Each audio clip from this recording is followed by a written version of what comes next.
সংসারী লোক দুদিক রাখতে বলে, গঙ্গাদাস ও শ্রীবাস। অদ্বৈতের বাটির সম্মুখে শ্রীবাস আদি কথা কহিতেছেন, মুকুন্দ মধুর কণ্ঠে গান গাহিতেছেন। আর ঘুমায় না মন, মায়া ঘুরে কতদিন রবে অচেতন। কে তুমি, কি হেতু এলে, আপনারে ভুলে গেলে, চাহরে নয়ন মেনে ত্যাজ কুসপন। রয়েছ অনিত্য ধ্যানে, নিত্যানন্দে হ্যারো প্রাণে, তম পরিহরি হ্যারো তরুণ তপন। মুকুন্দ বড় সুকণ্ঠ শ্রীরামকৃষ্ণ মণির নিকট প্রশংসা করিতেছেন। নিমাই বাটিতে আছেন, শ্রীবাস দেখা করিতে আসিয়াছেন। আগে শচীর সঙ্গে দেখা হইল।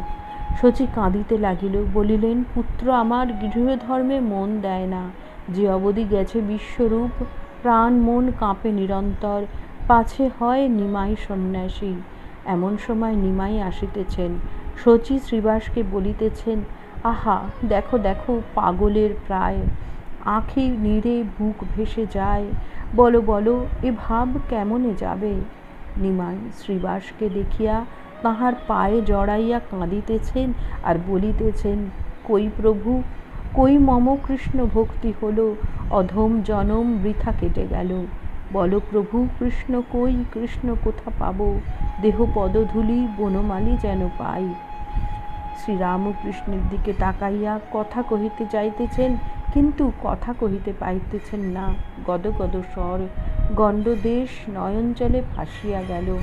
এক দৃষ্টে দেখিতেছেন নিমাই শ্রীবাসের পা জড়াইয়া রহিতেছেন আর বলিতেছেন, কই প্রভু, কৃষ্ণ ভক্তি তো হলো না। জয় ঠাকুর।